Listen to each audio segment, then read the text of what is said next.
Acabamos de apresentar Verdade e Vida. Verdade e Vida. Aqui Maria vai à nossa frente. 12:04. Rádio Magnificat. ZYM 693, FM 103,5 MHz. Emissora educativa da Fundação Nossa Senhora das Dores, Limeira, São Paulo. Uma ideia de Deus. Magnífica está no ar.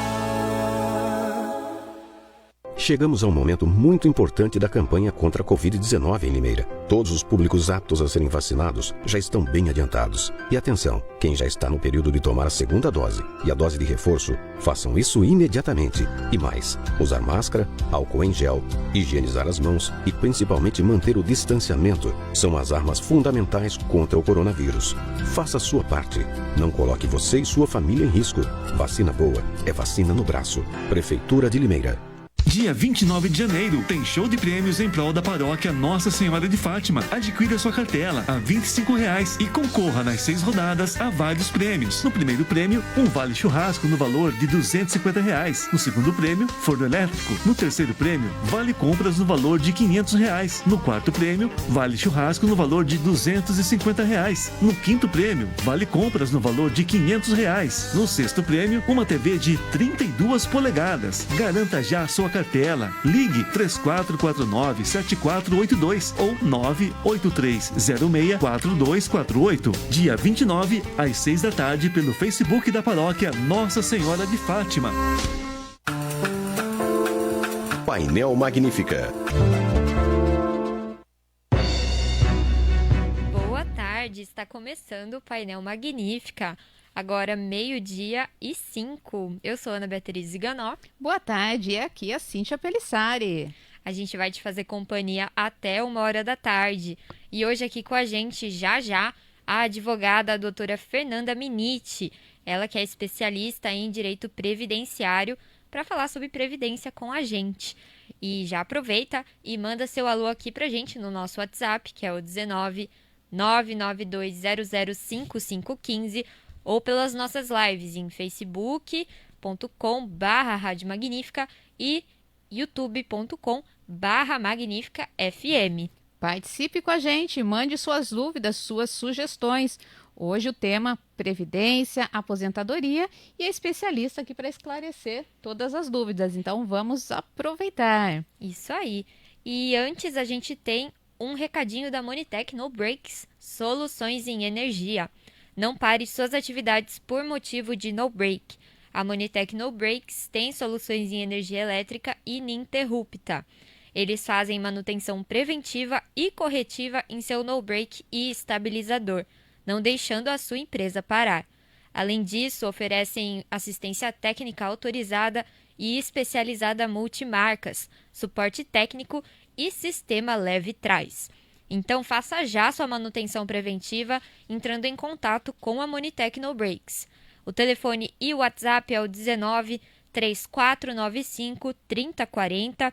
Eles ficam na rua Carlos Reinaldo Busch, número 89, no Jardim Montezuma, aqui em Limeira. E você também pode conferir o site deles, que é o monitechnobreak.com.br.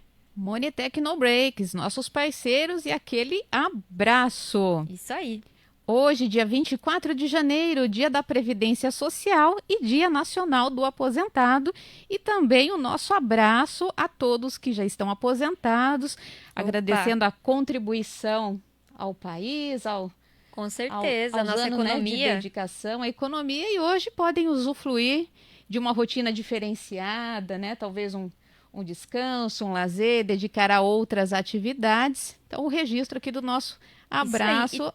E tem pessoas que nem param, né, Cíntia? Exato, que se aposentam e continuam aí, então recebem a aposentadoria mais o salário, porque continuam aí ajudando, né? É muito bom contribuindo. Né? Contribuindo. Porque a sociedade precisa dessa interação, as gerações interagindo ao mesmo tempo, passando conhecimento, sabedoria. Então, que bom quem ainda gosta e pretende estar na ativa, mesmo usufruindo da aposentadoria, é muito bom para fazer a roda girar. Isso aí, conta pra gente então se você já é aposentado, aposentada, ou se você também é aposentado ou aposentada e continua aí na ativa. Conta pra gente hoje. Tem alguns planos, quer compartilhar, tirar suas dúvidas? Vamos lá! A Previdência Social é um seguro que garante a renda do contribuinte e de sua família em casos de doença, acidente, gravidez, prisão, morte e velhice. Oferece vários benefícios que juntos garantem tranquilidade quanto ao presente e em relação ao futuro, assegurando um rendimento seguro. Mas, para ter essa proteção, é necessário se inscrever e contribuir todos os meses. Em 24 de janeiro de 1923, através do decreto conhecido como Lei Eloy Chaves, foi criada a Caixa de Aposentadoria e Pensões para beneficiar os empregados das empresas de estradas de ferro e seus familiares, considerada a primeira lei brasileira de previdência social. Após a promulgação desta lei, outras empresas foram beneficiadas e seus empregados passaram a ser socialmente protegidos. Há cerca de 100 anos, se o governo propusesse uma reforma da Previdência Social, dificilmente haveria mobilizações, embates, impasses e polêmicas. Pelo menos não na intensidade que se vê hoje.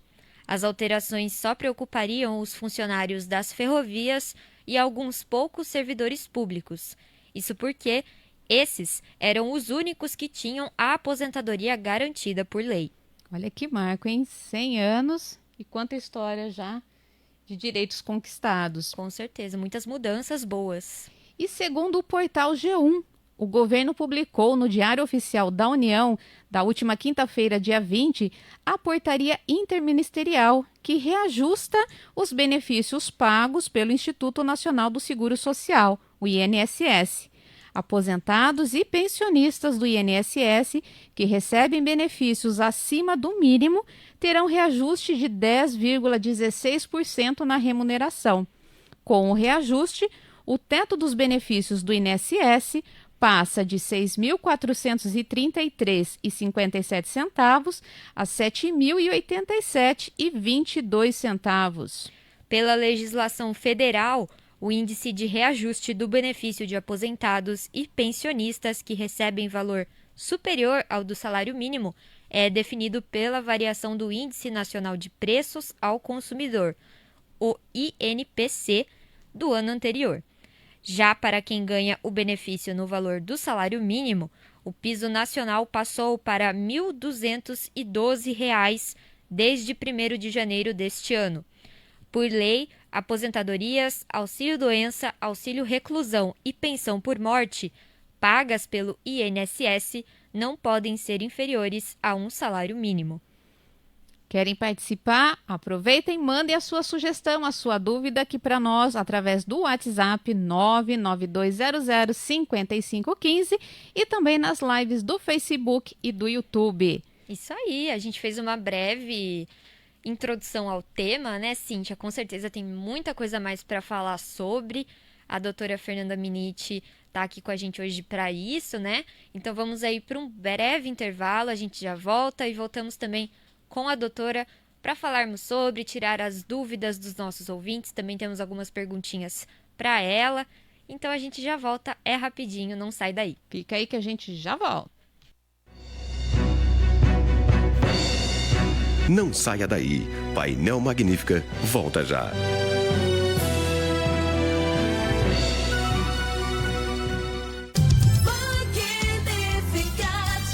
Uma ideia de Deus. 12:13.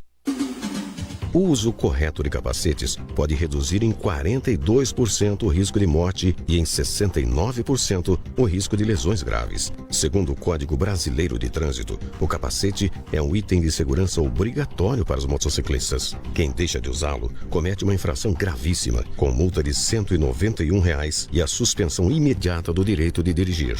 Motociclista, evite ultrapassagens em curvas, mantenha a viseira do capacete sempre fechada, sinalize manobras com antecedência e evite andar entre veículos maiores. Campanha de conscientização sobre segurança no trânsito. Apoio Magnífica FM. Magnífica 103,5. Apoio Cultural. MLM Manutenção e Instalação Elétrica. Instalação e manutenção de ar-condicionado, limpeza e higienização. Cerca elétrica, sistema de câmeras, alarmes e portão eletrônico. Problemas com a manutenção? Ligue MLM 99637-1001. Desconto de 10% no serviço para quem é membro da família Magnífica. Saúde Brasil apresenta 5 dicas para proteger o seu coração. As doenças cardiovasculares são uma das principais causas de morte no mundo. Mas, com atitudes, dá para se prevenir melhor. Vamos ver 5 dicas? Dica 1. Coma mais alimentos in natura ou minimamente processados e evite o excesso de gorduras, sal e açúcar. Dica 2. Pratique atividades físicas regularmente. Os exercícios protegem o seu coração e equilibram o colesterol. Dica 3. Mantenha um peso saudável. Assim, você diminui o risco de um AVC e infarto. Dica 4. Fique longe do cigarro. Fumar aumenta as chances de desenvolver doenças do coração. Dica 5. Procure um serviço de saúde ou uma unidade básica de saúde para identificar fatores de risco e para saber como anda a sua saúde. Cuide bem do seu coração, que ele vai bater mais feliz. Até a próxima! Quer mais dicas? Acesse o site do Saúde Brasil.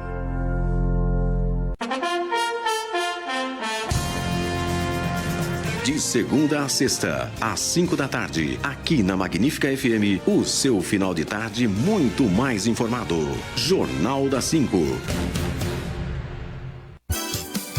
Uma ideia de Deus. Você está no Painel Magnífica. Boa tarde, Painel Magnífica está de volta, agora 12:16, e já aqui com a gente a advogada doutora Fernanda Miniti, especialista em direito previdenciário, para falar sobre previdência hoje aqui com a gente. Seja bem-vinda, doutora Fernanda, novamente, já é da casa. Oi, boa tarde a todos, boa tarde Beatriz, boa tarde Cíntia, boa tarde a todos os ouvintes da Rádio Magnífica. Primeiro desejar um ótimo início de ano para todo mundo, que Deus nos acompanhe, Maria nos auxilie e que seja um ano de muita luz e abençoado para todos nós. É um grande prazer sempre estar aqui para participar e conversar sobre direito previdenciário e tirar as dúvidas dos ouvintes. Boa tarde, Sim, muito boa tarde. Obrigada pela saudação, pelo desejo, é sempre muito bom, né? Feliz ano Estamos novo, quase verdade. acabando o mês, mas é bom lembrar, estamos começando o ano e as felicitações são sempre bem-vindas, né? Sim. Muito obrigada. O pessoal que nos acompanha já conhece a doutora, ela já é da casa, mas temos ouvintes novos agora com alcance do aplicativo das redes sociais, então gostaria de pedir que você contasse um pouquinho quem é a doutora e um pouco da sua trajetória profissional, por favor. Claro. Eu me formei na verdade, eu atuo com direito previdenciário desde 2008. Eu me formei em 2006, então desde 2008 eu comecei a advogar com direito previdenciário. Então de 2008 até agora, até 2022, eu fiz MBA, pós, enfim, vários cursos me especializando nessa área sobre INSS, aposentadoria, pensão, tal. Adoro o que eu faço, gosto muito de direito e, em especial, da parte do direito previdenciário, que eu acredito que ele traz um benefício para a pessoa. Então, tem esse lado do direito social que eu acho muito bonito, que é uma parte do direito que é precisa, mas que, além de colocar a justiça, a ordem ali, ela traz um auxílio. Ela devolve a dignidade para a pessoa. Então, isso é uma das coisas que mais me encantam. Quando se recebe o benefício e, por outro lado, tem uma vida que ali está sendo amparada, sustentada. Então, gosto muito do que eu faço. Sempre trabalhei com o INSS. Minhas especializações todas são nessa área. E é isso. Como diz, né? Direito ou ama ou odeia. A doutora literalmente ama e que bonita explicação, né? É Explanação, não explicação, perdão. Uma explanação da atividade. É verdade, é bem aquele retorno, né? Depois de tantos anos trabalhando, contribuindo, né, com a economia do país, que nem a gente estava falando no primeiro bloco, a pessoa tem esse retorno, né, doutora? Sim, porque na verdade o trabalhador ele foi contribuindo, ele vai ajudando o sistema. Então nada mais justo do que trazer um benefício que é digno para ele. Não estou dizendo que todos os benefícios cubram todos os valores que a pessoa precisa, mas o mínimo necessário e que a pessoa trabalhou e ela contribuiu para aquilo. E muitas vezes tem alguns empecilhos, alguns entraves, mas aí se arruma e a hora que a pessoa recebe o benefício, ela tem aquele amparo social, tanto para essas pessoas, quanto o deficiente, quanto para quem precisa de um benefício por incapacidade. Então, isso eu acho muito gratificante por uma parte do direito. Não é só um direito, por exemplo, eu costumo falar, direito de família, que está trabalhando com divisão de bens, em que só tem a parte jurídica. Além da parte jurídica, tem o direito social, que ampara a pessoa. Então, isso que me encanta muito na parte do benefício dos benefícios em relação a ações contra o INSS. E recentemente tivemos reajustes, né, no INSS. E com esses reajustes, como ficam... os reajustes do benefícios do INSS, eles foram vantajosos para os beneficiários? E também queremos saber como e quando essas mudanças serão implantadas. Tá, vamos lá. No ano de agora, em 2022, como que funciona? Quando houve a reforma da Previdência, lá em 2019, o que aconteceu? Com a reforma, deixou de existir a aposentadoria por tempo de contribuição, que era aquela em que o homem se aposentava com 35 anos e a mulher com 30. Tá. Então, até 13 de novembro de 2019, tinha essa modalidade de aposentadoria e algumas outras. Tá bom. Então, quem preenche os requisitos até essa data se aposenta pela lei antiga, através do direito adquirido. E como que ficou a situação para as pessoas que estavam próximas de se aposentar? O que a reforma trouxe? Trouxe, na verdade, o que a gente chama de 5 regras de transição, que são regras para as pessoas que estavam próximas de se aposentar, para elas não perderem o direito, já que elas contavam com uma forma jurídica e veio a lei e modificou. Tá, aí são 5 regras. Para frente, lá para o futuro, após essas 5 regras, que elas vão durar por um período, só vai existir a modalidade de aposentadoria por idade. Então, vai ser a única forma lá na frente. Agora, como a pessoa se aposenta? Por alguma dessas 5 regras de transição. Posteriormente, só vai ficar a aposentadoria por idade. E a aposentadoria por tempo para quem era antes da lei. Tá. Por que eu falei tudo isso? Porque essas regras de transição, essas 5 regras, elas modificam com a virada do ano. Elas mudam alguma das regras no dia 1º de janeiro. Então, elas vão modificando os requisitos. Então, agora, em 2022, já é diferente do que era do ano passado. E no ano que vem também. Sempre no dia 1º de janeiro se alteram os requisitos das regras. Dessas 5 regras de transição, que tem 2 que não modificam com a virada do ano, e tem 3 que se mudam com o ano. Então, em 2022, é diferente lá de 2021. Então, o que mudou para esse ano que vai perdurar o ano inteiro? Passando aqui a resposta, falou de quando que já é implementado. Isso que eu falar agora vai valer para o 2022 inteiro.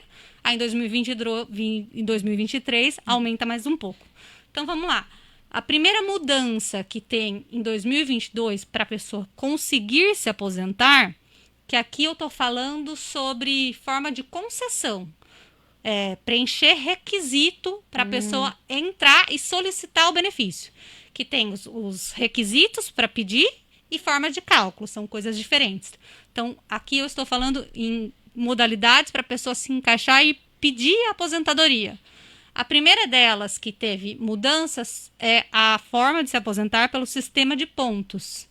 O ano passado eram 88 pontos para a mulher e 98 pontos para o homem.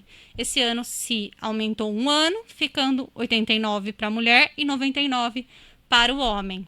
Lembrando que esses pontos é a soma do tempo de contribuição da pessoa mais a idade. E o tempo de contribuição tem que ser mínimo para a mulher de 30 e o homem de 35. Não basta atingir a pontuação. Por exemplo, a pessoa pode ter uma idade mais velha e chegar nos 89 Sim. ou 99 e não ter ali os 30 ou 35. Mas aí não vai dar certo. O que precisa é ter os pontos, mas dentro desses pontos ter o mínimo de 30 de contribuição para a mulher e 35 para o homem. Precisa ser contínua esses 30 anos? Não. Ou se ficou um intervalo 100, mas fechou os 30... Não precisa ser contínuo. Pode ser desde que feche os 30 anos Certo. e, na verdade, a pontuação. 89 e 99 pontos. Aí a pessoa pode solicitar. Isso é um requisito para ela pedir a aposentadoria pelo sistema de pontos. Aqui eu não estou falando de cálculo. Mas ela preenchendo isso, ela... É a primeira etapa. Para ela solicitar. Porque eu estou explicando isso porque tinha uma forma de pontuação do sistema de pontos que tinha a ver com cálculo antes da reforma. Aqui eles trouxeram essa forma, mas ela não está dentro do cálculo. Ela está na forma do pedido. O cálculo é diferente da aposentadoria, desse requisito. Que, na verdade, o cálculo daí seria 60% mais 2% para cada ano que ultrapassar 15 anos para a mulher e 20 anos para o homem. Então, isso é uma forma da pessoa pedir. Se ela se encaixou, ela pode solicitar a aposentadoria pela modalidade regra de transição sistema de pontos. Essa é a primeira mudança, que aumentou um ponto, ficando em 2022, 89 e 99, da regra de transição. Outra regra que aumentou, que acho que vai interessar para muita gente, a aposentadoria por idade. Qual que é a idade que vale no ano de 2022? Aqui aumentou 6 meses. Então, esse ano, mulher, para se aposentar, precisa de 61 anos de idade e 6 meses. O máximo que vai chegar para a mulher, que ela vai aumentando, como eu expliquei nessas regras de transição, vai até os 62. Então, o ano que vem, Mais chega em 6 62, chega em 62, depois não aumenta mais. O ano passado, a idade era 61 para a mulher solicitar. Esse ano aumentou 6 meses. Então, aposentadoria por idade para a mulher, em 2022, precisa ter 61 anos de idade e 6 meses de idade. 61 anos e meio para a mulher. O homem permanece igual, 65. E 15 anos de contribuição. Essa é a segunda mudança que virou em 2022. E a terceira mudança da regra de transição é a outra regra de transição chamada tempo de contribuição mais idade mínima, em que precisa ter o tempo de contribuição 30 anos a mulher e o homem 35 e uma idade mínima, que é esse ano 57 anos e meio para a mulher e 62 anos e meio, 6 meses para o homem. Aumentou 6 pontos do ano passado, 6 meses do ano passado para cá. O ano passado era 57, 62. Agora a idade para a mulher, 57 anos e 6 meses, e o homem, 62 e 6 meses. Então, essas foram as 3 regras em que tem mudança com a virada do ano. Aí tem o pedágio de 50% e o pedágio de 100%, que são regras que valem, mas elas não modificam os requisitos com o decorrer do ano. Então, hoje, quem se aposenta em alguma dessas 5 modalidades de aposentadoria. Aí, claro, se verifica se a pessoa preenche o requisito e também qual é a modalidade mais vantajosa para ela. Faz um comparativo de todas as regras, estabelecendo o dia que a pessoa vai se aposentar e o valor, para a pessoa poder saber se às vezes a primeira aposentadoria que chega é a que melhor tem retorno financeiro para a pessoa. Então, tudo isso dá para verificar, para estimar.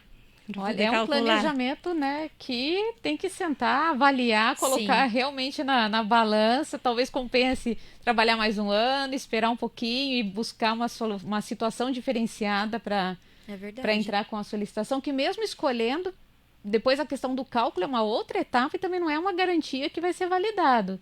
Ou já é? É que, na verdade, é assim, a questão de ser validado o quê? Deixa eu ver, então. A regra que você escolhe, a modalidade, né, escolhida. Ah, tá. A modalidade escolhida é assim. Não, né, isso. Pode ser que o INSS conceda, mas a pessoa precisa preencher o requisito. Nem sempre ela vai preencher o requisito de várias regras. Pode ser que sim. Mas imagina que ela preencheu o requisito de 2 regras, por exemplo. Estou inventando para responder a sua pergunta. Ela tem direito de escolher o melhor benefício. Se o INSS der uma aposentadoria mais vantajosa, numa regra menos vantajosa, e a pessoa tiver direito a um valor com outra regra mais vantajosa, e se isso acontecer, ela pode entrar com uma revisão ou solicitar o direito ao melhor benefício. Ok. Via de regra, o INSS é obrigado a conceder o melhor benefício, mas não é isso que acontece na prática. Agora, para a pessoa saber o que ela fazer, em cada uma dessas regras, quando se calcula, faz o cálculo da aposentadoria, vem a data que a pessoa se aposenta e o valor. Ali já tem o cálculo para a pessoa saber exatamente o valor que ela receberia de cada uma da regra. O INSS não pode, por exemplo, para uma regra, estipular um cálculo diferente do permitido pela lei. Porque as regras de transição, elas têm cálculos próprios. Então, na regra de pontos, vai ser aquela forma de cálculo estipulado, que é o 60% mais 2% para cada ano que ultrapassar. As duas únicas regras que têm cálculo diferente são as duas regras do pedágio. Então, quando a pessoa se aposenta, se ela preencher aquela modalidade, ela vai estar sujeita àquela regra imposta pela lei e o INSS vai conceder de acordo com aquilo. Uhum. Mas aí tem várias hipóteses para verificar se a pessoa tinha período especial, se não tinha, se tinha insalubridade. Outra coisa que eu já disse aqui, mas é bom sempre lembrar, deixa de existir o período especial, insalubridade. Então, ela existe até a data da reforma, até 13 de novembro de 2019. Depois, com a reforma, a lei extinguiu. Então, o que acontece? Todo o período posterior, ele é considerado comum. Ruído, calor, frio, agente biológico, químico, que sempre teve a conversão do período, agora ele só pode ser convertido até a data da reforma.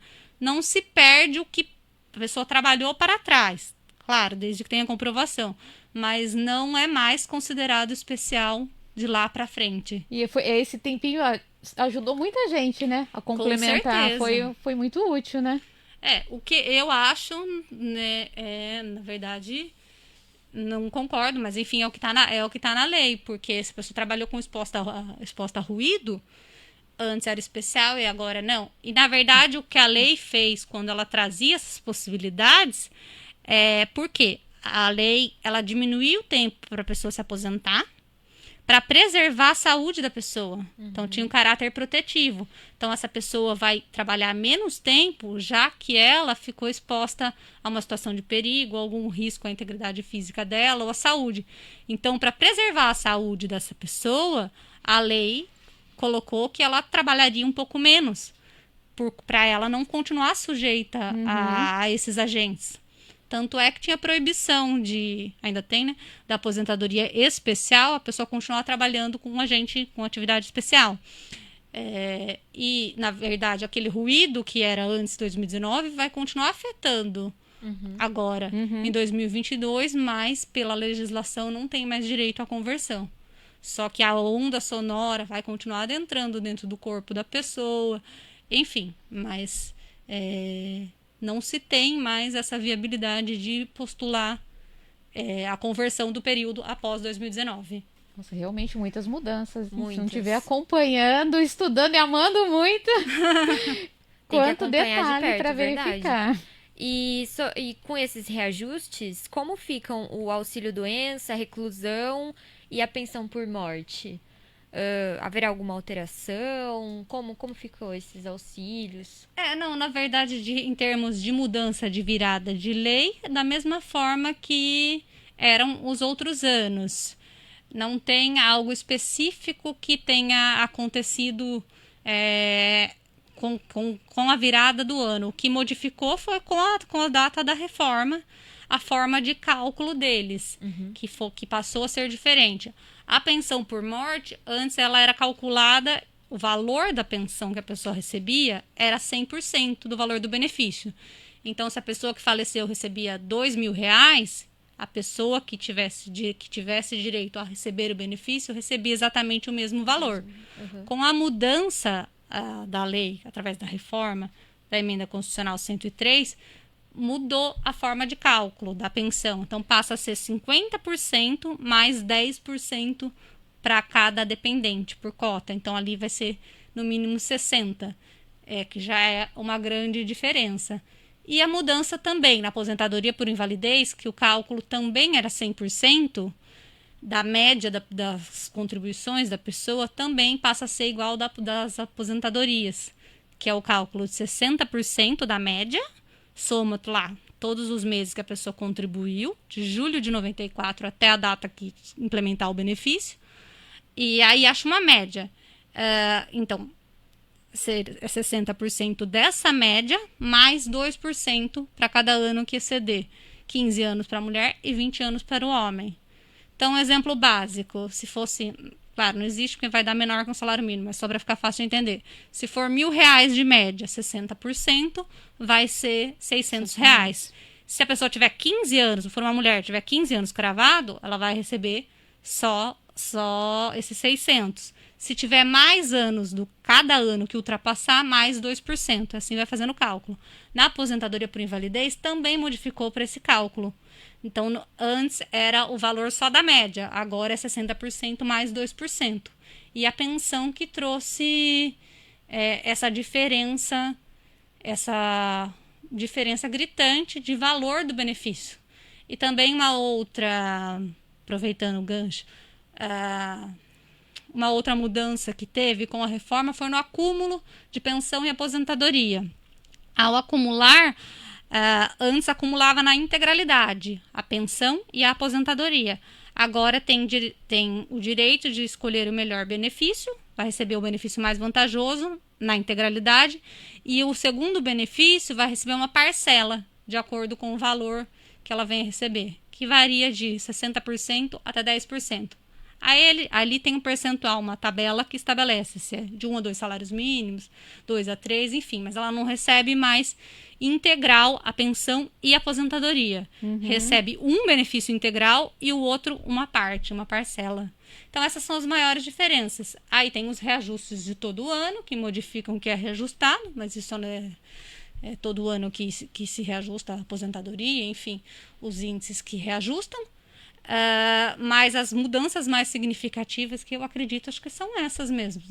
No benefício por incapacidade, não vejo tanta mudança na pensão por morte em relação ao ano, mas sim através da reforma, que modifica drasticamente o cálculo, que reduz muito o valor do benefício. Na pensão por morte também muito. Uma pessoa que recebia bem mais, agora ela vai receber, já é um único dependente, 60%. E a acumulação dos benefícios, que era a integralidade, agora é uma parcela. É aquela questão do nosso olhar também para o planejamento financeiro, né? Considerando já esse olhar para o futuro, sabendo que nessa ausência, nessa redução do capital, como a família se reestruturaria diante de uma redução tão grande da renda. Sim, por isso que é legal, que é interessante chama planejamento de aposentadoria. O que é isso? Dá para a pessoa verificar aquilo que eu falei já, as datas que a pessoa vai se aposentar, o valor, sim, mas o que também dá para verificar através de gráficos, chama estudo do retorno financeiro. Então mostra ali, das 5 regras de transição, quanto a pessoa receberia do INSS até ela se aposentar. Por exemplo, até uma simulação, claro. Até os 80 anos de vida. Ela vai ter que pagar para cumprir os requisitos, que eu estou inventando, 10 mil, por exemplo. Para ela pagar todo mês até ela cumprir o primeiro requisito da primeira aposentadoria. Tá, e ela vai receber quanto do INSS? Um exemplo, 700 mil. Então, aí ele abate o valor de quanto a pessoa vai receber do INSS com quanto ela tem que pagar. Através de gráficos, e com cada uma das regras de transição. Daí, através desses gráficos, dá para a pessoa saber qual é a regra que ela tem melhor retorno financeiro no decorrer da vida dela. Porque, às vezes, aquilo que eu falei, a primeira regra, às vezes, não vai ser a que vai trazer mais retorno durante a vida inteira dela. Porque pode ser que seja um pouco menor o valor ali, ou pode ser... Enfim, aí são simulações, mas tudo isso dá para calcular. E isso eu acho legal, é interessante, porque dá para a pessoa saber assim... Tá, eu vou esperar, eu vou para previdência privada, o que eu vou fazer para o meu futuro, quanto que eu vou receber, será que compensa? Compensa aumentar o valor da aposentadoria para receber um benefício melhor? Não compensa? Quanto que vai dar? Se calcula a projeção da vida inteira dela de quanto ela receberia do INSS. Aí a pessoa fica com uma noção mais realista do que ela vai ter no futuro para ela se programar. Isso também é interessante para pagamento de atrasados, porque, por exemplo, às vezes a pessoa quer pagar atrasado, se ela se enquadrar numa hipótese legal que possa. Mas, às vezes, ela pagar atrasado, que vai ter que pagar juros e multa, às vezes não é interessante. Às vezes ela pagar dali para frente vai ser mais vantajoso do que a pessoa pagar para trás. Daí dá para comparar os valores e a pessoa tomar a melhor decisão. Então, tudo isso dá para verificar. Doutora, quando é interessante começar esse planejamento de aposentadoria? É assim que se chama? Isso, na verdade, o planejamento de aposentadoria, quanto mais cedo a pessoa começar, mais período ela vai ter para ser modificado. O que eu estou querendo dizer? Hoje, quando a pessoa se aposenta, o cálculo, essa parte vale para todos os cálculos, ele começa quando?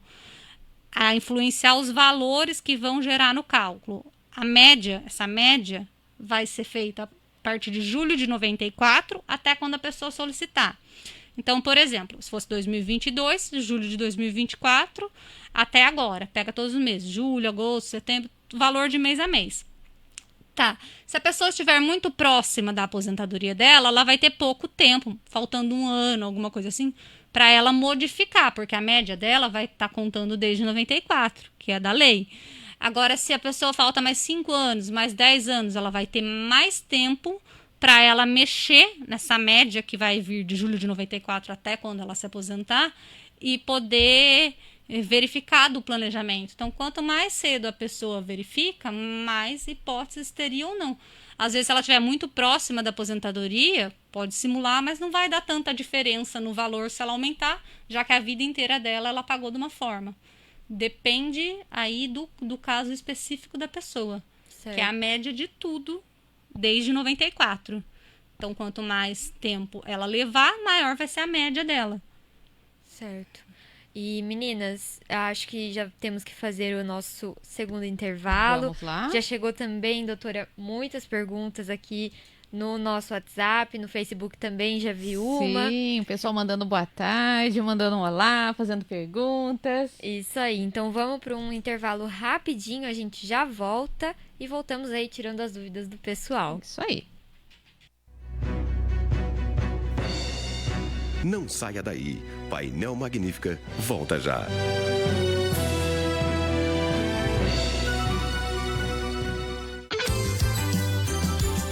Legal.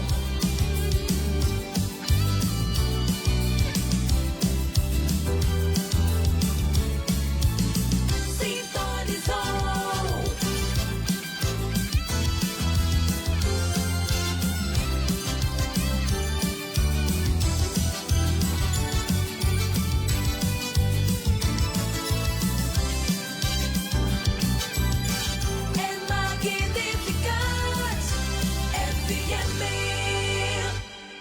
Meio-dia e 41 minutos. Painel Magnífica. Oferecimento MLM Manutenção e Instalação Elétrica. Apoio Cultural. Volta às aulas é com a Papelaria Pica-Pau. Lá você encontra tudo da lista de material escolar do seu filho. Super novidades com os menores preços e ainda com parcelamento em até 6 vezes nos cartões. Papelaria Pica-Pau, há mais de 30 anos no mercado. Sempre pronta para atender você. É só chamar 3497-1892. 3497-1892. Papelaria Pica-Pau, Avenida Eduardo Peixoto, 676. Jardim Nova Europa. Você bebeu? Não interessa a quantidade, dirigir deve sempre ficar fora dos seus planos. Bebidas alcoólicas comprometem a visão, a coordenação motora, os reflexos e a atenção. E você precisa de tudo isso para garantir uma direção segura. Dirigir sob efeito do álcool é uma infração gravíssima, com pena de multa e suspensão do direito de dirigir. Mas há algo mais grave. As rodovias são espaços coletivos.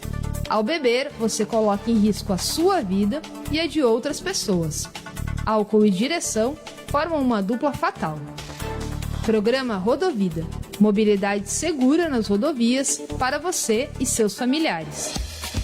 Com cada um fazendo a sua parte, o trânsito fica mais seguro. Governo Federal, Pátria Amada Brasil. Um toque de amor no seu coração. 103,5. Antes, você tinha que correr de um lado para o outro quando acontecia um problema com uma compra. E acabava tendo que esperar, perder dinheiro, se estressar. Agora, acessando consumidor.gov.br, você pode resolver suas questões de consumo com as maiores empresas do Brasil pelo computador ou smartphone usando só uma mão. 8 em cada 10 casos resolvidos em até 7 dias. Pesquise, reclame, resolva. Consumidor.gov.br. Conciliação tá na mão. Magnífica FM, a rádio que mexe com você. Você está ligado no Painel Magnífica.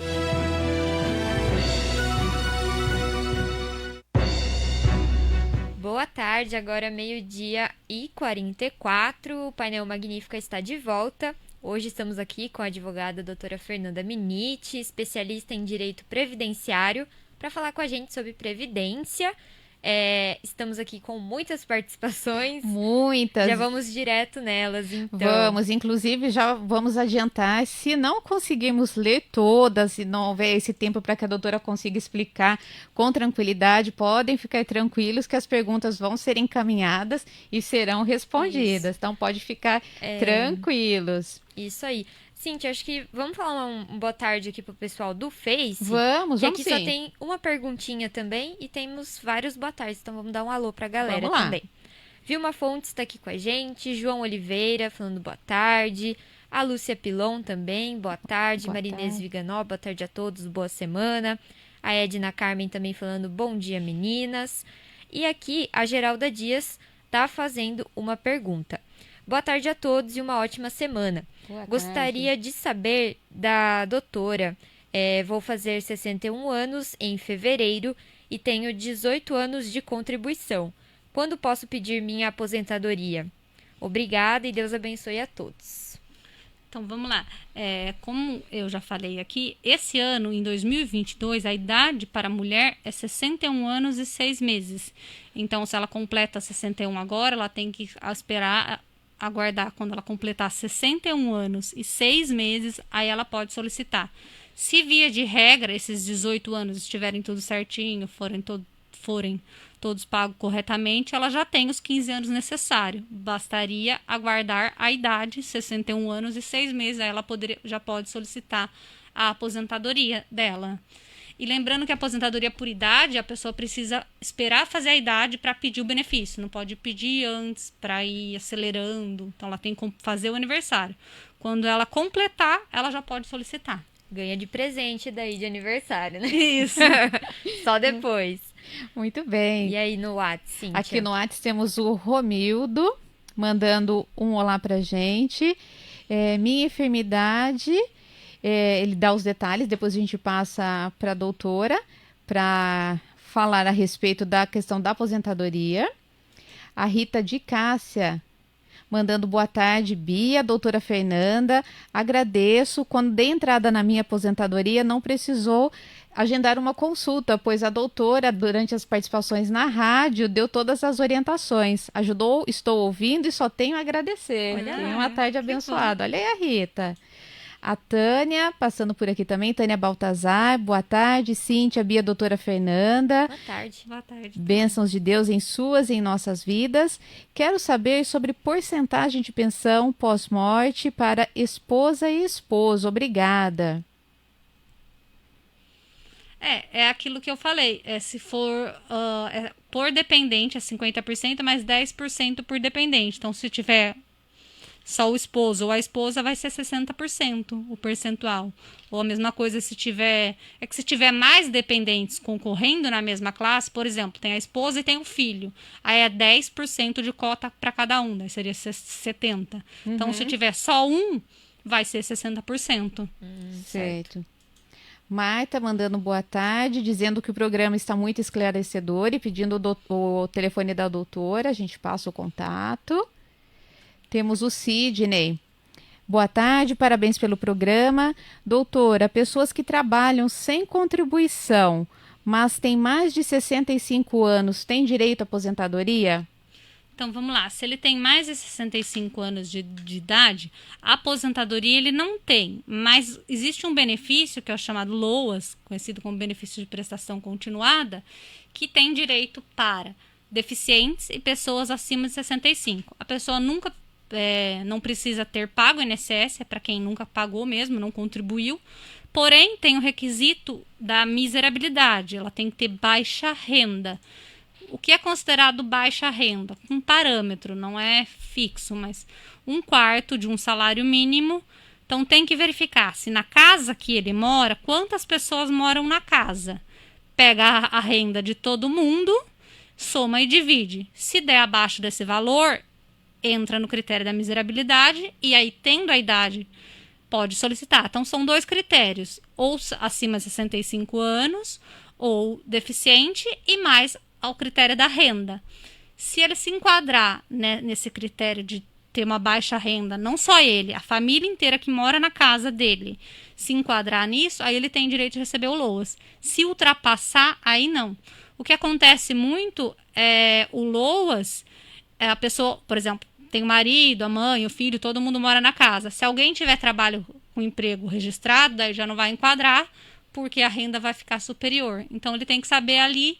Se não tiver renda nenhuma, ele está desempregado, ele não tem registro em carteira, ele não está trabalhando, a esposa dele também não, os filhos, não sei, quem mora ali, não recebe a aposentadoria do INSS, não tem renda, aí ele se enquadra. Vai depender do critério da renda dele na casa dele, mas pela idade e pela contribuição ele se encaixaria no LOAS, a depender da renda que tiver ali na família. Aí ele teria que agendar uma consulta e trazer todos esses detalhes para poder verificar. Né? Para ver como pode fazer da entrada. Cíntia, um pouquinho mais para baixo aí nas nossas mensagens do WhatsApp, temos mais um áudio da Maria. Maria? Mais um pouquinho para baixo. Vamos lá. Márcia, perdão. Márcia, ela mandou uma dúvida aí pra gente também via áudio. Qual é o áudio 12 e 14? Esse aqui? Vamos lá, então, ouvir o áudio da Maria. Boa tarde a todos. Boa tarde. Ótima semana para todos vocês. Eu tenho uma pergunta para fazer para a doutora, não sei se ela pode me esclarecer. Eu sou deficiente física e eu recebia o benefício do LOAS. Só que em junho de 2019 ele foi suspenso. Eu entrei com recurso para reaver o benefício, né? Que me ajudava muito. Só que até agora eu ligo lá na central do INSS, entro no aplicativo e só dá em análise. Eu queria saber da doutora se eu tenho que esperar ou se eu posso entrar com um novo recurso para ver se eu consigo reaver esse benefício. Obrigado, um abraço a todos. Um abraço. Abraço, Márcia, obrigada. Tá, então vamos lá. Primeira coisa, ela disse ali que foi suspenso, e é o caso do LOAS. Aproveitando que eu tinha falado para o outro ouvinte, provavelmente o que ela tem que verificar se foi suspenso, cancelado ali, não sei. Por quê? Talvez seja porque alguém começou a trabalhar. E quando a pessoa começa a trabalhar na família, vai ter renda, automaticamente corta o benefício. Se for um recurso com base nisso, não vai adiantar. Ela pode até tentar, mas aí desenquadrou do requisito da lei. Porque do nada não iria suspender o pagamento, a menos que ela não tivesse feito prova de vida, comprovado, ou se alguém começou a trabalhar. Então aqui já me levanta uma suspeita de que alguém na família, alguma renda apareceu e ali mostra para o INSS e aí ela desenquadrou. Se ela não desenquadrou e continua tendo direito e preenchendo, 2 formas. Ela pode dar entrada de novo no benefício, como ela pergunta, não tem problema nenhum. Ou ela pode aguardar o recurso. Ela diz que está em análise. A análise é quando o INSS ainda não terminou de analisar. Tudo bem, para adiantar isso, só existem 2 formas. Uma através do advogado, que é com mandado de segurança, para que o INSS cumpra o prazo legal de andamento processual dentro do INSS. Não é para que o INSS conceda, e sim para que o INSS cumpra o prazo legal de resposta. Tá, mas isso precisa de advogado, que tem que entrar com mandado de segurança na justiça. Uma outra opção que sempre foi muito eficaz é fazer uma reclamação na ouvidoria do INSS, no próprio site, informando que o prazo continua na análise, que está demorando, e aí o INSS, através dessa reclamação, ele, via de regra, ele costuma responder ou acelerar o processo, essa resposta. Eu sempre utilizei bastante o mecanismo da reclamação para destravar o processo, que nada mais é do que como se fosse um puxão de orelha do servidor, porque a gente está falando com a ouvidoria, o chefe vai falar, o servidor vai verificar o porquê da demora. Só que algumas semanas atrás eu fiz isso e eu tive como resposta do próprio INSS que estava em fila, que estava havendo muita demora, que por isso que não tinha implementado, mas sempre foi eficaz, embora agora eu verifiquei isso, que mesmo fazendo a reclamação na ouvidoria, eles acabaram colocando como justificativa a existência de acúmulos de processos no INSS, mas é uma possibilidade que pode ser feita. Se não for, ela tem que aguardar o resultado ou pode dar entrada novamente também. É que se ela aguarda o resultado, ela vai receber os atrasados do período que ela ficou sem receber, 2019, né? Se não me engano, que ela mencionou. Se ela der nova entrada, ela vai deixar aqueles atrasados. Como a doutora comentou que não é comum o corte, a menos que tenha feito o cruzamento de alguma informação. Mas não vem alguma nota, um documento, o beneficiário não recebe nenhum... Recebe. Onde poderia consultar isso? Vem algum papel, alguma cartinha? Vem pelo correio, vem através do correio, no correio, vem na casa da pessoa, e também ela pode consultar no site do INSS, lá em Meus Benefícios, tem o processo administrativo, ela pode baixar o processo administrativo e verificar o que aconteceu. Eu estou deduzindo que deve ser que alguém deve ter trabalhado, porque no dia a dia eu já verifiquei hipóteses de LOAS que a pessoa recebia e algum filho começa a trabalhar, alguém começa, e aí a pessoa corta um benefício. Na verdade, o que algumas vezes nem corta imediato, que demora um tempo até para o INSS saber. A pessoa, às vezes, continua recebendo com a outra pessoa trabalhando na casa, aí o INSS vem e entra com uma ação de cobrança do período que a pessoa estava recebendo e já tinha alguém empregado. Normalmente, LOAS é porque alguém começou a trabalhar ou recebeu aposentadoria, apareceu alguma renda. Certo. Vamos seguir aqui as participações, vamos ver onde eu parei. Marilei, boa tarde. Gostaria de saber se eu vou aposentar com a idade de 61 anos e meio. Vou fazer 60 anos em maio, tenho os 15 anos de contribuição, sou pensionista, recebo mais de um salário mínimo. Isso vai interferir na minha aposentadoria? Então, vamos lá. Ela não vai se aposentar com 61 anos e meio, porque ela vai fazer 60, né? O ano que vem já muda para 62, que é a data final, a idade máxima de aumento para a mulher. Então, ela vai se aposentar com 62 anos de idade. A aposentadoria e a pensão, ela vai poder acumular. Ela diz que é no valor de um salário mínimo. Isso. Se for um salário mínimo as duas, ela vai receber as duas no valor de um salário mínimo, porque as duas são iguais. A aposentadoria e pensão de um salário mínimo. Se for acima de um salário mínimo, aí vai entrar naquilo, o benefício mais vantajoso e o percentual da segunda.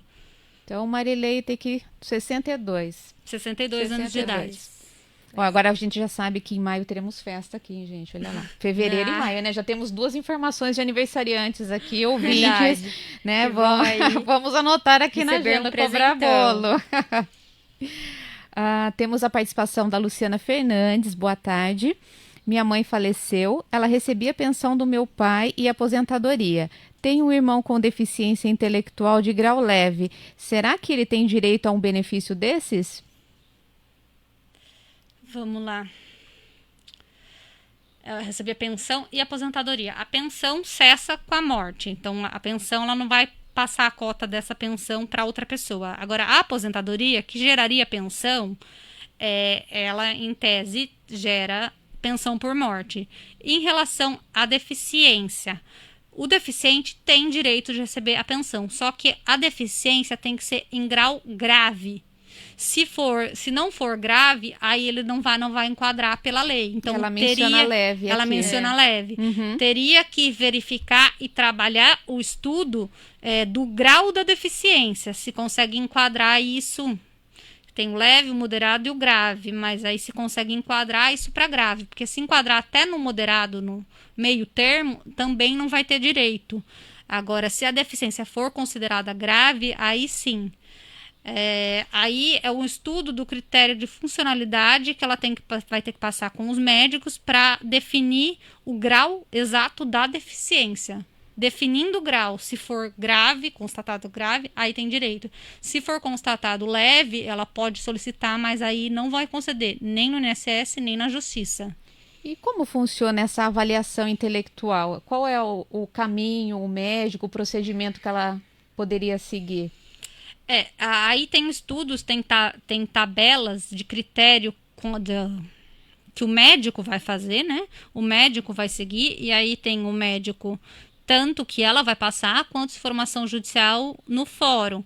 Mas tem alguns critérios da deficiência, que é o critério da funcionalidade, para saber como que está o reflexo, a função da pessoa, o que ela perdeu, e ali de acordo com a metodologia e o critério específico que se enquadra. Então ela precisa da documentação médica que está enquadrando em qual tipo de caso.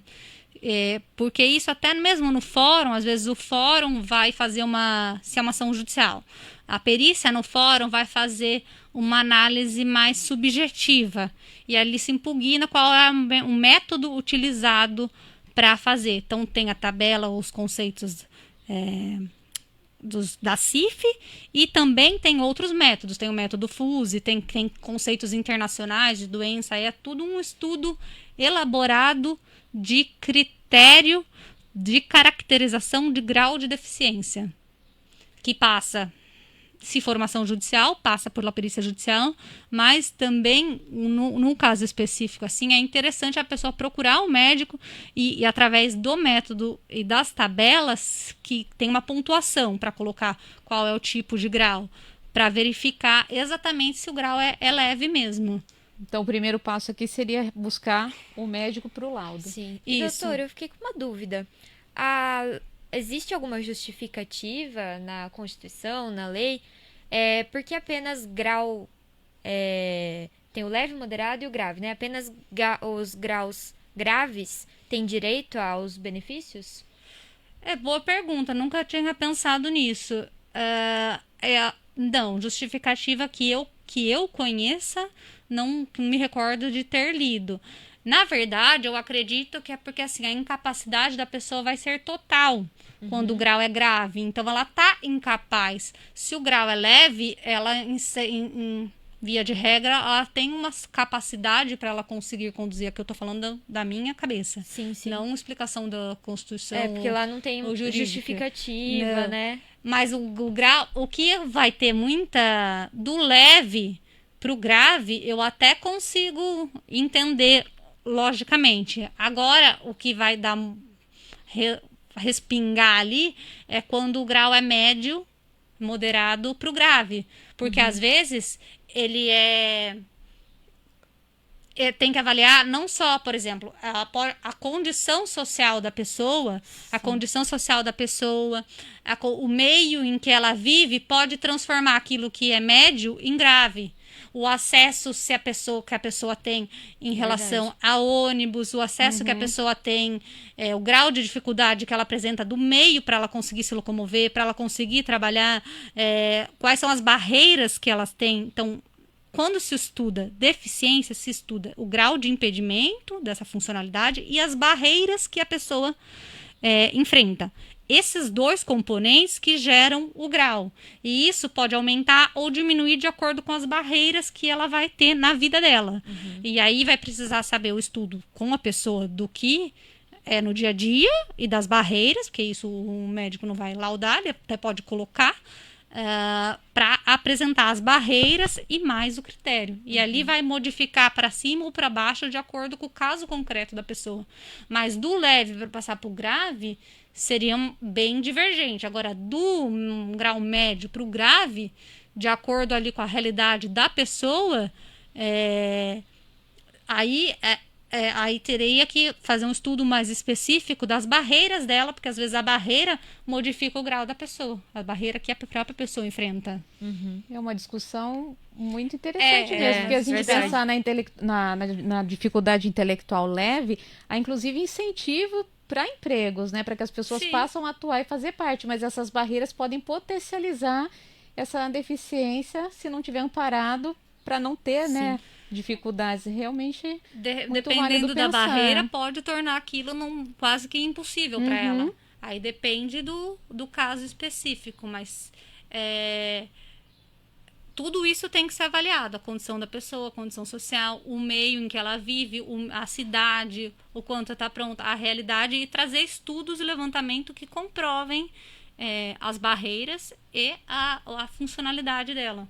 Então é bem complexo, é mais subjetivo, porque não é cravado, esse tem direito, esse não tem direito, esse não. Mas é um estudo muito importante e pertinente. Sim. Né? Vamos deixar aqui registrado. Que quem faz esse estudo também é aí uma pessoa que realmente muda a vida da pessoa, né? Sim, aí é importante às vezes a pessoa procurar um médico de trabalho, que é aquele que faz laudo, o médico de trabalho, ele vai poder colocar o prejuízo que a pessoa tem em relação à função dela, à atividade. Quando ele é um médico normal, ele não pode colocar em relação à profissão, por exemplo. Uma pessoa que trabalha tem um problema na coluna e trabalha como operador de máquina, não sei, alguma coisa nesse sentido. O médico do trabalho, ele vai colocar o ambiente que a pessoa trabalha e ele pode especificar as limitações da pessoa de acordo com a profissão dela. Então, ele vai colocar lá dificuldade em subir e descer escadas, deambular, de carregar peso. Enfim, aí ele consegue fazer essas delimitações de acordo com a função da pessoa e a incapacidade dela. O médico normal, alguns até fazem, mas alguns vão falar, não consigo colocar todas as limitações e colocar do ambiente de trabalho, porque ele não é médico do trabalho. Então, às vezes, dependendo do caso, é bom a pessoa passar por um médico do trabalho, porque o médico do trabalho ele tem competência para fazer esse elo entre a incapacidade da pessoa e o trabalho dela. Aqui no caso, para o deficiente, não precisaria necessariamente ser um médico do trabalho, mas às vezes é interessante pegar mais do que um médico do trabalho, um médico normal, e juntar vários laudos. Primeiro, para ela saber se ela vai ficar na leve mesmo, ou se existe alguma forma de enquadramento de transformar essa deficiência e chegar na grave, através das barreiras, algo nesse sentido. Meninas, a gente está estourando aí um pouquinho nosso tempo, mas o João Batista de Oliveira, ele ligou aqui na nossa recepção, está nos ouvindo, creio que por rádio ou no nosso site, aplicativo, e ele pediu para falar sobre aposentadoria rural. Tá. Então vamos lá, que esse tema é longo. Dá um panorama geral, então, né, que não especificou algum tema, assim, dentro desse... A aposentadoria rural tem a aposentadoria rural pura e simples, em que se aposenta com 5 anos a menos, o homem e a mulher. E precisa ter 15 anos de trabalho na roça. Tá. Essa é a aposentadoria rural. Agora, também pode levar o período rural para somar tempo. Pode levar o período rural que a pessoa trabalhou sem contribuição para o INSS, então só tem que provar a atividade rural para se aposentar pela antiga aposentadoria por tempo de contribuição. Ou também pode levar o tempo rural para aposentadoria por idade, que é chamada aposentadoria por idade, que é a aposentadoria híbrida, que aí vai somar o tempo de roça mais o tempo urbano. Para provar, só que período rural, aqui como eu estou explicando rápido, porque tem várias coisas sobre roça, período rural não pode ser apenas com testemunha. A lei exige que tenha um início de prova material, algum documento. Então, pode ser, os mais comuns são os documentos da terra, se a pessoa era dona ela morava lá em regime de economia familiar com o pai. Então, provavelmente, o pai vai ter os impostos, vai ter a escritura do imóvel, ou se não era, um contrato de meação, parceria, os documentos muito comuns, certidão de casamento, nascimento, batismo, título de eleitor, que mostra ali a profissão. Aí na profissão vai estar escrito lavrador.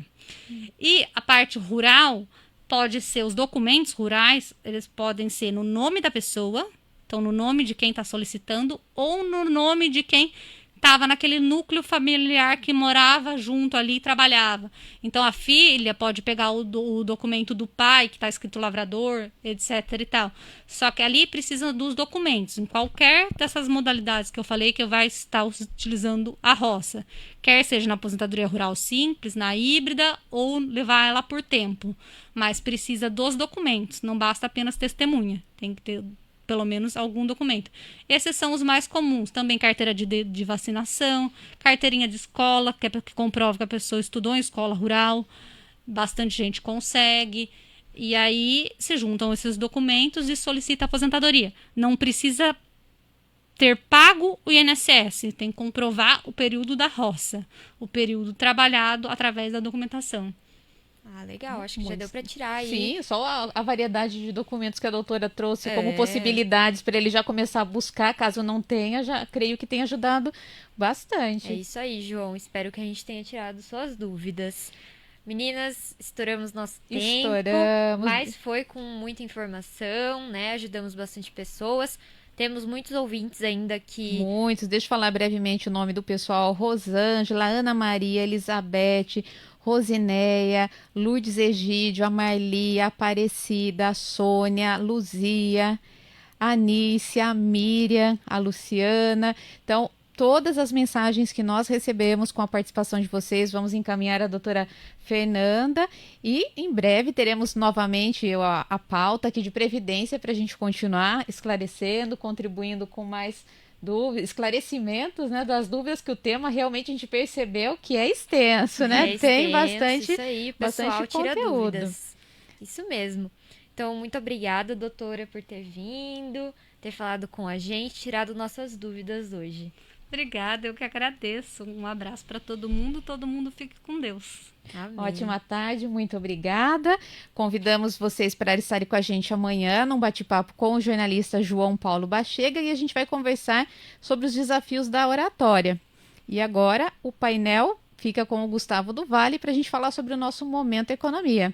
É isso aí, gente. Muito obrigada pela companhia. Obrigada, Cíntia, doutora, novamente. E até amanhã. Até amanhã.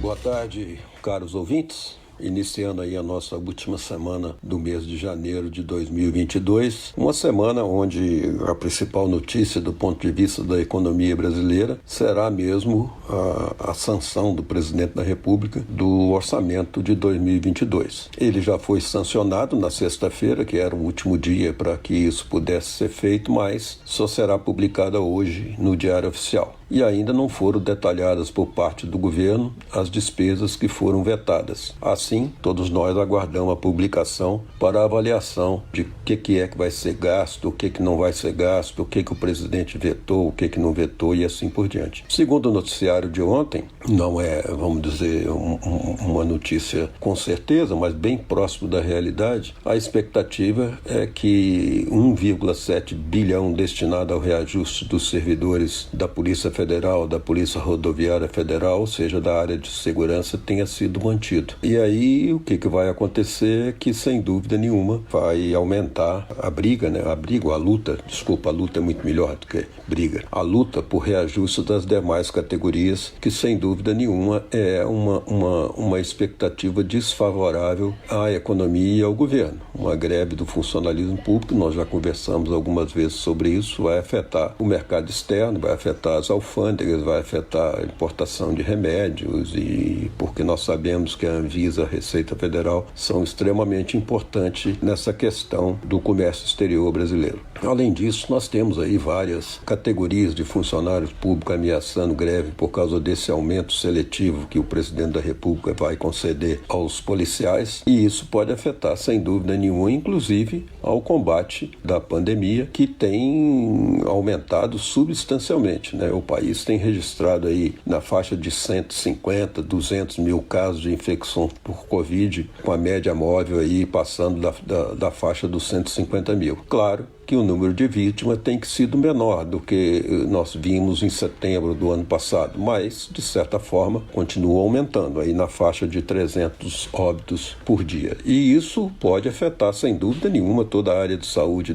Isso que eu digo, essa greve, ou pelo menos essa ameaça de greve, pode afetar todo o combate a essa cepa do coronavírus, e isso afeta a economia como um todo, né? Como tem afetado em várias economias ao longo do ano. Desse ano de 2022, praticamente um mês só, tem afetado várias economias, dentre elas o Reino Unido e a Alemanha e todos os Estados Unidos. Sem dúvida, existem notícias favoráveis de que essa cepa pode ser, não quer dizer que é, o início do término dessa pandemia, transformando isso numa endemia, como é a gripe, como é a dengue e essas coisas. Então, vamos ver o que é que vai sair nesse orçamento, se vai sair o reajuste e qual vai ser a reação do funcionalismo por um funcionalismo como um todo, né, em vista dessa decisão do governo. Mas como se a gente já não tivesse problema, né? Nós temos aí a inflação cada vez mais chegando perto da gente. Daqui um pouquinho nós vamos ter que conviver com a inflação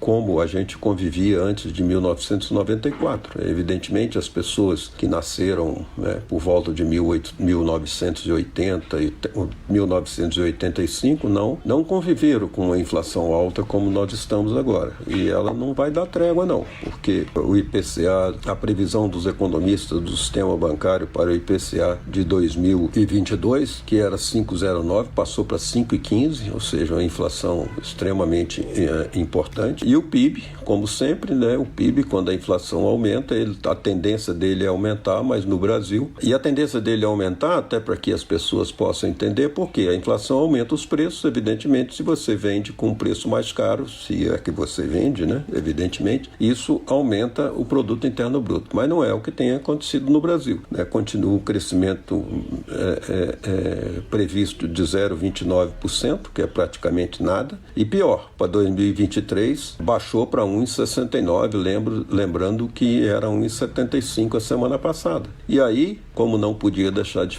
ser diferente, né, a previsão da Selic para 2022 está em 11,75 e para 2023 em 8%, ou seja, taxas extremamente altas, o que faz com que a população brasileira tenha que conviver, né, com esse processo e tenha que conviver com esse aumento de juros. E aí não tem muito segredo, né? Nós já sabemos qual é a condição que nós temos que fazer para superar essa questão do aumento de juros. Não fazer empréstimo, ou se for fazer empréstimo, principalmente no caso dos financiamentos imobiliários, que são inevitáveis, vamos chamar assim, porque a casa própria ainda é um dos desejos, né, mais importantes dos brasileiros. Tem que pesquisar nos bancos, pesquisar qual é a taxa de juros, principalmente qual que é o custo efetivo total. Não se iludam, né, se um banco dizer, por exemplo, que vai te fazer um empréstimo de 9% ao ano mais TR, que é o normal do mercado. Mas você tem que ver, né, as taxas que vão incidir sobre esse financiamento e sem dúvida, em algum lugar, né, dessa conversa com os bancos, ou dessa explicação, ou desse simulado que você fizer, você tem que olhar o famoso SET, que é o custo efetivo total. É ele que vai te dar a verdadeira taxa de juros que os bancos estão cobrando de você naquele financiamento. Porque, sem dúvida nenhuma, as taxas de juros desse tamanho, né, hoje a TR é uma taxa que ela está praticamente zerada, mas isso tem vida curta. porque sem dúvida nenhuma, com as taxas dos demais títulos públicos e dos CDBs dos bancos subindo nessa proporção, sem dúvida nenhuma, vai afetar a TR mais cedo ou mais tarde. De modo que muito cuidado na obtenção de novos financiamentos. Sem dúvida nenhuma que nós não estamos falando aqui de cheque especial e de cartão de crédito, porque esses são proibitivos. Né? Nós já conversamos várias vezes, isso aí como é que fala? Desculpa a expressão, mas é a porta do inferno. Né? Você dever no cartão de crédito, pagando aquela taxa mínima todo mês, ou usando um cheque especial, sem dúvida nenhuma, você vai pagar uma taxa de juro extremamente alta, uma taxa de juro que não tem paralelo no mundo. E as notícias não são boas do ponto de vista internacional, né? O petróleo deve subir com essa crise entre os Estados Unidos, entre a Rússia e a Ucrânia, né? Com as ameaças de que a Rússia possa invadir a Ucrânia, um excelente produtor de petróleo e de outros minerais, e as sanções que os Estados Unidos estão prometendo caso isso aconteça. Isso está fazendo com que o petróleo suba, e isso vai ter um efeito no Brasil mais cedo ou mais tarde sobre a nossa gasolina. E nós sabemos claramente que aumento da gasolina como se diz, injeção na veia, né, para a inflação. Esperamos que as coisas não aconteçam, mas infelizmente os conflitos internacionais afetam sem dúvida nenhuma a economia brasileira. Bem, por hoje é só. Vamos ver como vai ser essa questão do orçamento e dos funcionários públicos essa semana, e da famosa PEC aí do petróleo, da energia, né, que apesar de muitos não terem muita esperança de que isso vai para frente, mas de qualquer maneira vai estar aí na pauta da semana que vem, quando volta os trabalhos do Congresso Nacional, depois das suas férias de final de ano, sempre, né, com prazo maior do que dos trabalhadores em comuns. Mas segunda-feira que vem o Congresso está voltando, e aí nós vamos ter algumas novidades aí do ponto de vista da economia do Brasil, porque, como nós sabemos também, a política afeta bastante a economia como um todo. Bem, por hoje é só. Um grande abraço a todos e até a semana que vem, se Deus quiser. A Magnífica apresentou Painel Magnífica. Saúde Brasil apresenta 5 dicas para diminuir o tempo em comportamento